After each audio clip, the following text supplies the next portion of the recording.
안녕하세요. 결혼을 준비하고 있던 20대 후반의 여성입니다. 왜 과거형이냐 하면 며칠 전에 파혼했거든요. 아직 부모님밖에 모르세요. 친구들이나 직장 동료들한테는 아직 털어놓지 못했습니다. 곧 알아차리겠지요. 뒤에서들 무슨 소리를 해댈지 걱정이네요. 이미 남자친구에게 정도 다 떨어졌고 미련도 없습니다. 그래도 위로받고 싶은 이유는 의미 없이 제 청춘을 낭비해버린 것 같아 너무 속상해서 그런가 봅니다. 저는 어려서부터 낯도 많이 가렸고 시끄러운 곳을 별로 좋아하지 않았어요. 그건 성인이 돼도 변하지 않는 성격이더군요. 그렇다 보니 퇴근 후에 직장 동료나 친구를 만나 맥주 한잔 하러 가는 것조차 즐겁지가 않았습니다. 그런 저를 잘 아는 친구가 독서 모임을 추천해 주더라고요. 뜻이 맞는 사람들끼리 모여서 같이 책도 읽고 와인도 한잔하는 그런 모임이었어요. 대체적으로 사람들 성격이 조용하고 느긋해서 부담 없이 참석할 수 있었습니다. 와인도 원하면 한 잔 정도 가볍게 마시는 분위기지 회식 자리처럼 시끌벅적 부어라 마셔라가 아니라 좋았네요. 그곳에서 남자친구를 만났습니다. 독서 모임이라지만 토론 같은 걸 하지는 않았기 때문에 정해진 몇 권 내에서 자기가 원하는 책을 골라 읽을 수 있었지요. 그런데 신기하게도 남자친구와 저희 독서 취향이 계속해서 겹치더라고요. 처음엔 우연이라고 생각했지만 나중에는 이런 걸 운명이라고 하나 싶을 정도로 그 빈도수가 잦았습니다. 그게 화두가 되면서 서로 말문을 트게 되었고 급속도로 가까워지면서 연인 사이가 되었네요. 남자친구는 당시 32이었고 빨리 가정을 꾸리고 싶어 했어요. 반면에 저는 아직 하고 싶은 게 많았기에 결혼까지는 생각하지 않고 있었습니다. 하지만 남자친구가 자기만 믿고 따라오라고 그러면 절대 후회하지 않을 거라며 확신을 주더라고요. 남자다운 그의 모습과 포부에 반해서 결국 남자친구와 결혼을 약속했습니다. 이후로는 급속도로 진행이 되어 금세 양가 어른들에게도 인사를 드렸고 상견례도 마쳤지요. 저희가 주로 상대의 성격을 보고 결혼을 결심했다면 어른들께서는 저희가 미쳐보지 못했던 점들을 확인하시는 눈치였어요. 양쪽 집안 다 노후 준비는 되어 있는지, 저희가 결혼할 때 얼마나 도와주실 수 있는지, 그런 현실적인 것들이요. 다행히 서로 뜻이 맞으셨는지 큰 문제 없이 결혼 허락을 받을 수 있었습니다. 그때만 해도 저도 남자친구도 그리고 양쪽 어른들도 이런 문제로 파혼하게 될 거라고는 결코 생각지 못하셨을 거예요. 파혼하게 된 이유를 말씀드리려면 일단 양가 어른들에 관해 간략하게 설명을 드려야겠네요. 남자친구의 아버님은 5남매 중 맞으셨고 어머님은 7남매 중 둘째셨습니다. 아버님을 제외한 다른 형제분들께서는 비교적 남자친구의 고향을 기준으로 서로 가까운 거리에 살고 계셨습니다. 반면에 어머님의 형제자매분들은 말 그대로 뿔뿔이 흩어져 계셨습니다. 외국에서 살고 계신 분도 계셨고요. 세월이 세월인 만큼 서로 다른 이유들로 흩어지셨겠죠. 제가 알 필요도 생각할 필요도 없는 부분이었습니다. 남자친구의 친척 어르신들이 어디 사는지가 파혼의 직접적인 원인이 된 것은 아닙니다. 진짜 원인은 남자친구의 부모님께선 제가 이 모든 분들을 일일이 찾아뵙고 인사를 드리며 소위 눈도장을 찍기를 바라셨어요.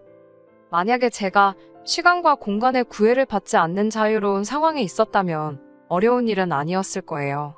불편했겠지만 최대한 남자친구의 부모님이 원하시는 대로 찾아뵙고 인사도 드리고 식사까지 대접해드렸을지도 모르겠네요. 하지만 남자친구와 마찬가지로 저도 직장을 다니고 있었습니다. 돈도 많이 주고 복지도 잘 되어 있는 대기업입니다. 그런 게 다 공짜겠어요? 엄청나게 바쁜 곳입니다. 마케팅 부서다 보니 일주일에 2-3번은 당연히 야근이 있고요.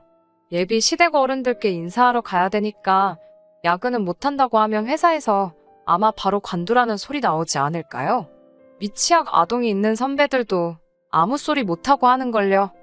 게다가 남자친구는 남자친구대로 바빴기에 가정가구 등은 거의 제가 혼자 보러 다녀야 하는 상황이었습니다. 친정어머니가 도와주시긴 하셨지만 그렇다고 친정어머니 혼자 가구점에 가시게 한 뒤 영상통화 좀 걸어줘, 나 구경 좀 하게, 그럴 수도 없는 노릇이잖아요. 결국은 어쨌든 제가 움직여야 하는 상황이 대부분이었어요. 그렇다 보니 주말이라 해도 제대로 쉴 틈이 없었습니다. 그런 와중에 어머님은 계속 어른들께 언제 인사를 갈 거냐며 남자친구를 통해 잔소리를 하시니 저도 사람인지라 서운하고 섭섭했습니다.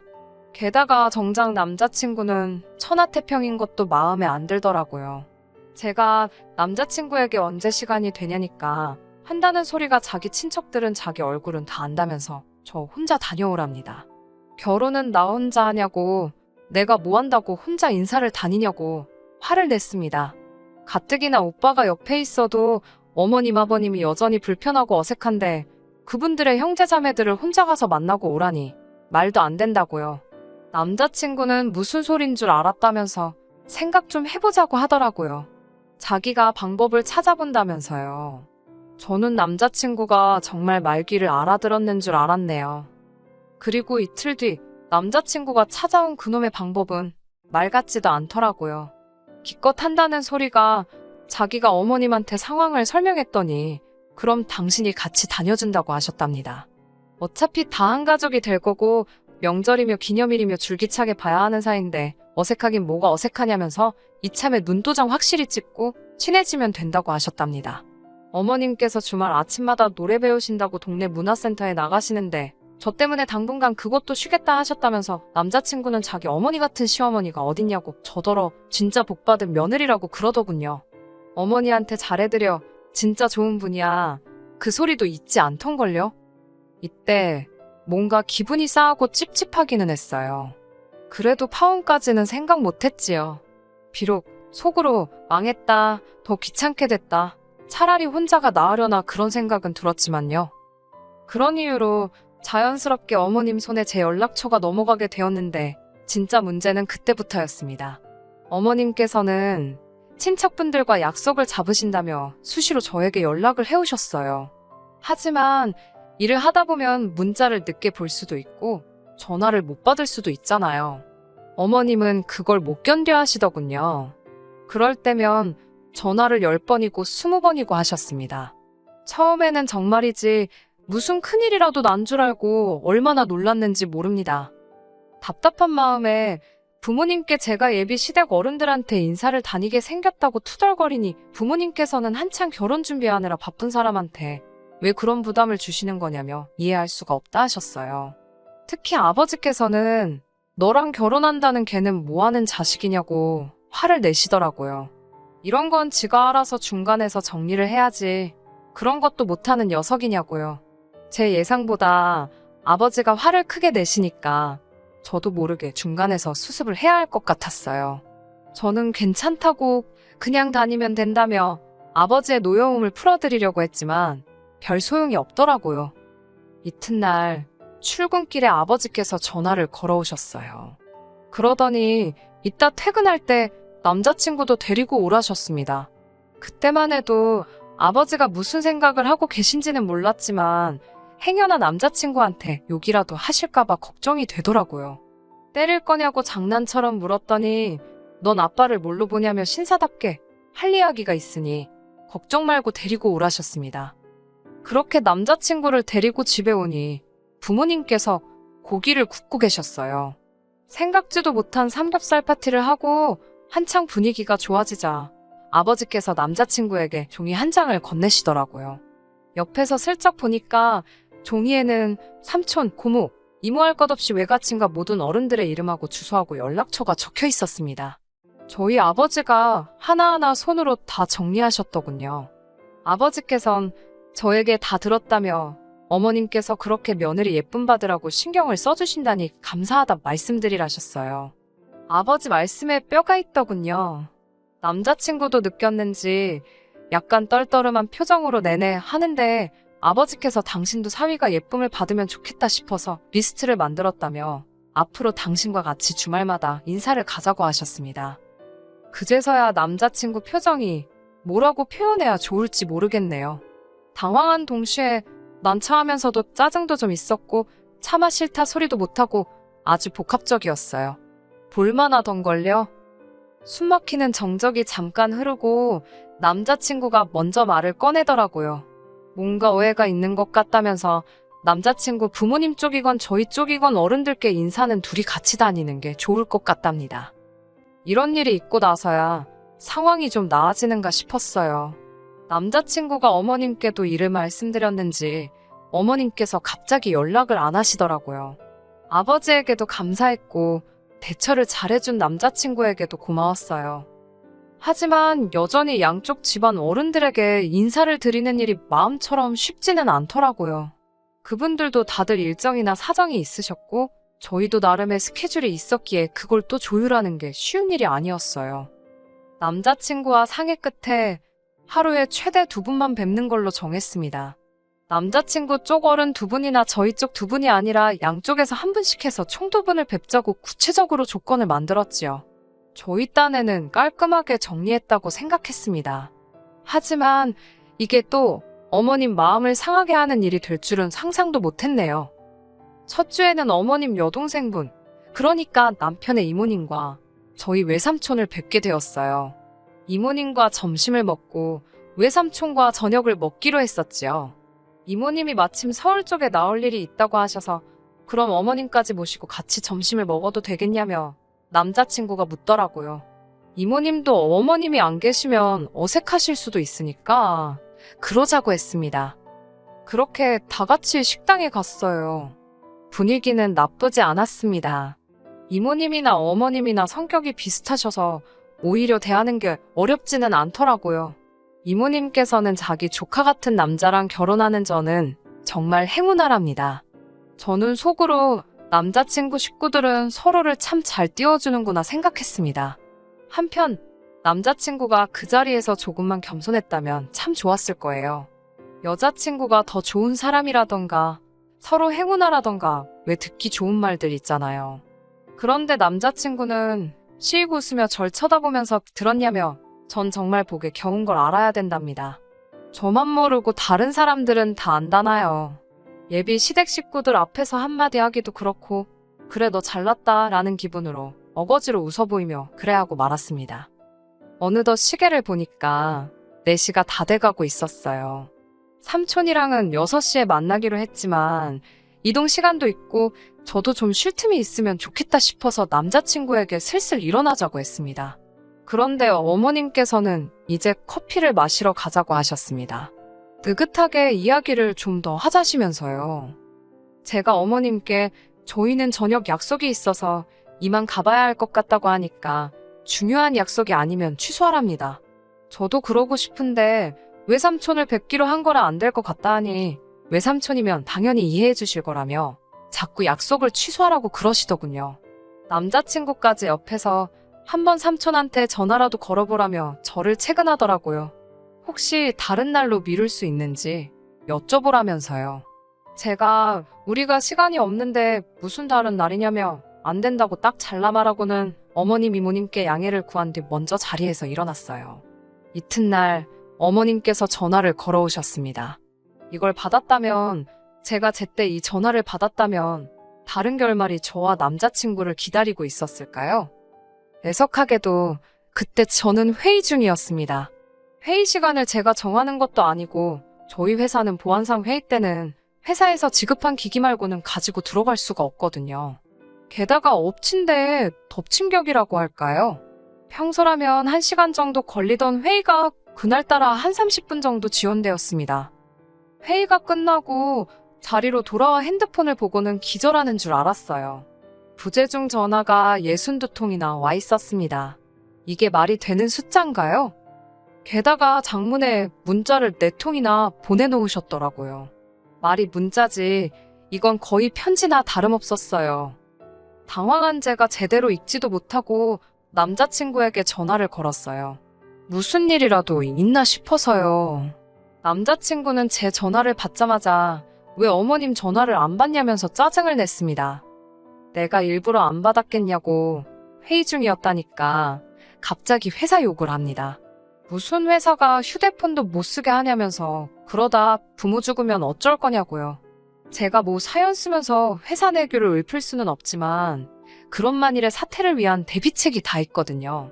저도 이때는 슬슬 속된 말로 스팀이 오르던 중이라서 쓸데없는 소리 하지 말고 할 말만 하라고 했습니다. 무슨 일이냐고요. 그러자 어머님께서 어제 저 때문에 개망신을 당하셨다며 울고불고 화내시고 난리도 아니셨답니다. 어떻게 시댁 식구하고 약속을 잡고서는 뒤로 또 계획을 세워놓을 수가 있냐면서 시댁 어른을 무시하는 처사랍니다. 외삼촌한테 전화해보라니까 전화하는 신용조차 안 하더라면서 이게 다 어머님 알기를 개똥같이 알아서 그런 거라나요. 저는 남자친구한테 더 말할 것도 없다고 제가 직접 연락해보겠다고 했어요. 어머님께 전화를 하니 금방 받으시고는 뚝 끊어버리시던걸요. 처음에는 실수로 버튼을 잘못 누르신 줄 알았습니다. 그런데 그렇게 3번이 반복되니까 일부러 그러신다는 걸 알겠더라고요. 저도 어이가 없어서 더는 안 걸었습니다. 급하시면 다시 하시겠거니 하고 내버려뒀어요. 그러자 아니나 다를까 한 5분 있다가 어머님께서 전화를 주셨습니다. 제가 전화를 받기가 무섭게 지금 저더러 뭐 하자는 거냐고 다짜고짜 소리를 지르셨어요.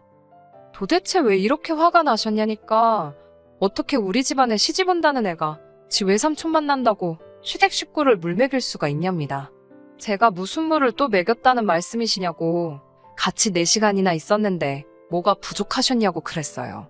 지금 생각해보면 저도 이미 정신적으로 지치고 예민했던 상태라 어머님한테 내내하면서 애교스럽게 말은 못했습니다. 어머님께서는 다음부터는 시댁 어른들이랑 그쪽 어른들을 한날 보는 약속은 잡지 말라 하셨습니다.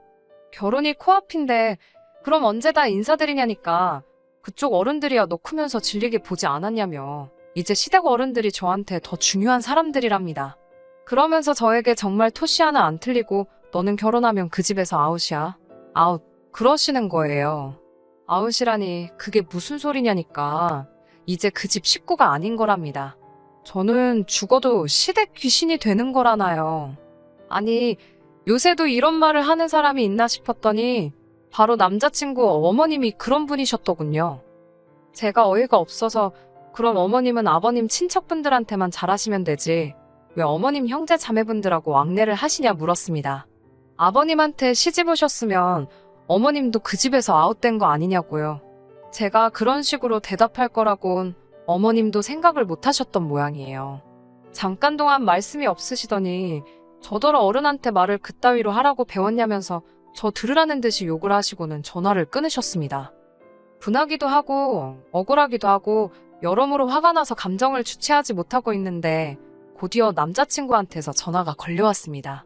누가 봐도 어머님 얘기를 듣고 걸었구나 싶었어요. 받을까 말까 잠시 고민을 했습니다. 받으면 100% 싸울 것 같았으니까요. 그렇지만 문제가 피한다고 피해질 문제도 아니다 싶었고 솔직히 어머님을 제가 감당할 수 있을지도 모르겠더군요. 그래서 일단은 받았습니다. 만약에 남자친구의 전화를 안 받았다면 전화 남자친구는 지금 어떻게 됐을까요? 제가 전화를 받자마자 남자친구는 대뜸 저에게 승질부터 냈습니다.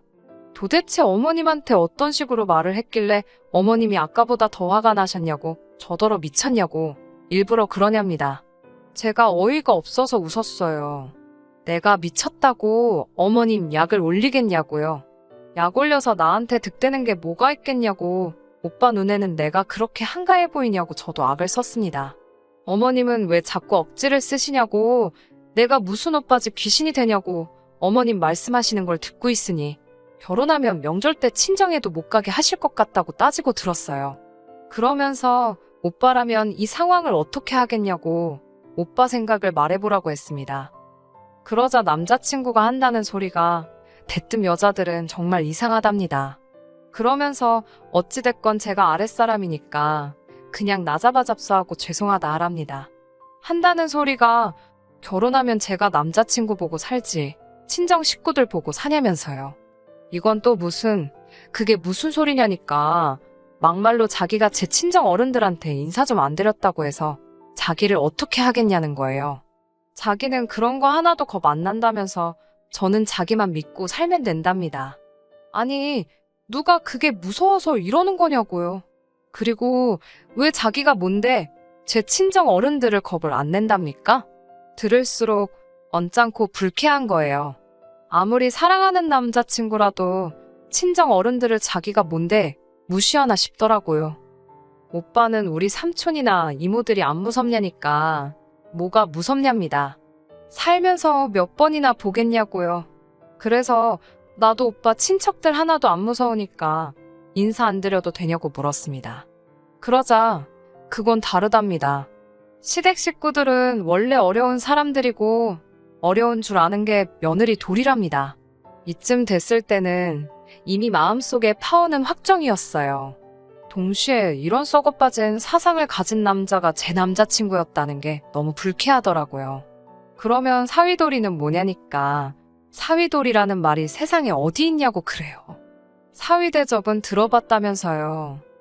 그러면서 저더러 말 질질 끌지 말고 지네 엄마한테 전화나 빨리 하라길래 제가 죽었다 깨나도 그럴 일은 없을 거라고 했습니다. 내가 뭐가 아쉬워서 어머님을 달래가면서 결혼을 하냐고 난 그렇게까지 오빠랑 결혼할 생각은 없다고 했어요. 그러자 갑자기 남자친구가 아무 말도 안 하더라고요. 몇 분쯤 지났을까 진심이냐입니다. 진심이라고 난 아쉬울 거 하나 없다고 했어요.